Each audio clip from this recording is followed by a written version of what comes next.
Assemble bobbin and bobbin holder.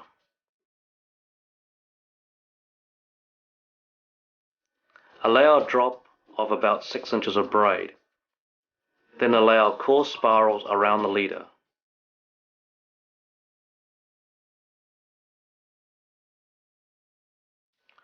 Now begin tight wraps for about 1/4 inch. Reverse the direction and tight wraps for about 2 to 3 inches.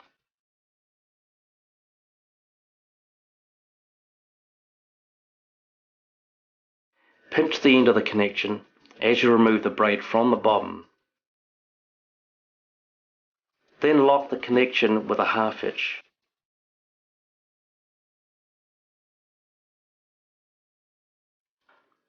I like to spread the line across my knees to maintain tension and then apply alternating 1/2 hitches for about 1/4 inch.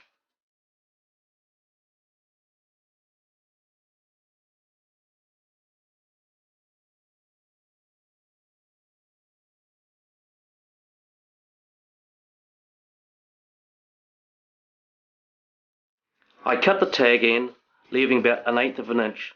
Then using a cigarette lighter, I carefully ball the tag. It is very important to protect the braid from damage from heat by using your fingertips.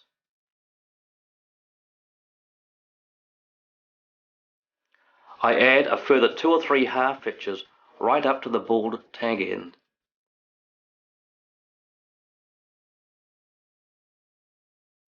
Continue alternating 1/2 hitches along the braid for another 1/4 inch.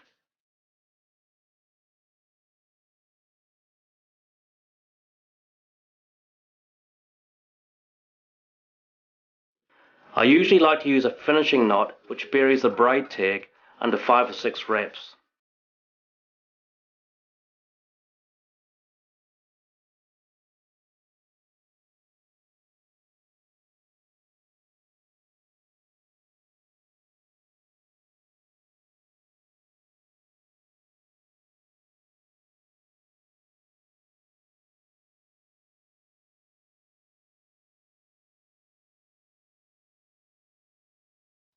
This is the end result, the PR knot.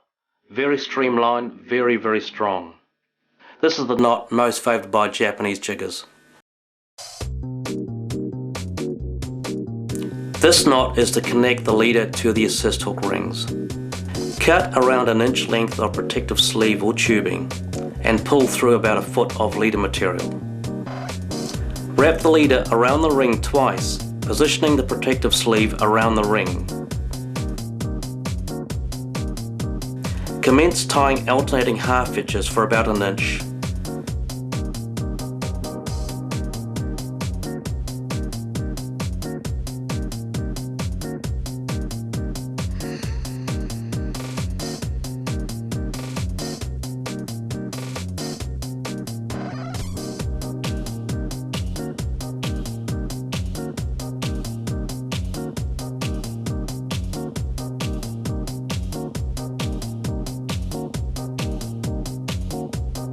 Cut leader and ball tag end carefully with a lighter.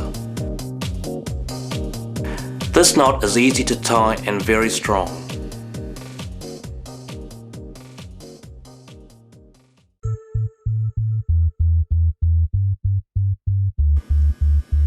The rods on our trips were quite short 5-foot rods from Jigging Master and 1 or 2 other makes. The reason for 5-foot rods is because of the lack of leverage against the angler whilst jigging and fighting fish.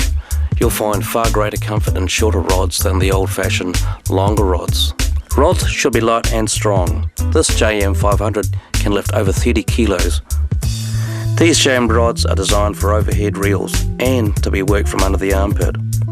From this position, the rod can easily be jigged in the Japanese manner. Spinning reels have their place too. Spinning rods can also be longer and can also be worked under the armpit or gimbal belt.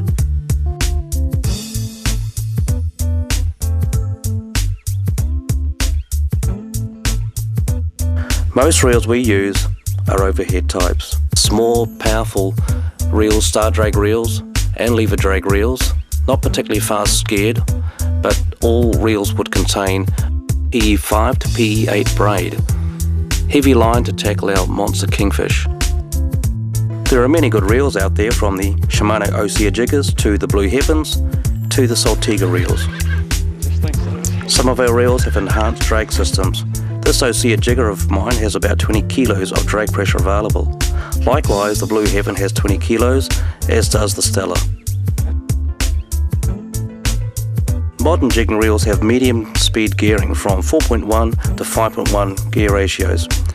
Reasons for this moderate retrieve speed is the need for high torque or power to work big and heavy jigs. Likewise, you need the higher torque to help fight those bigger fish that we're targeting. This is no place for high-speed reels. A major design factor in jigging reels is the longer power handle. This makes the reel easier to crank quickly and with more power. Even handle design has a place.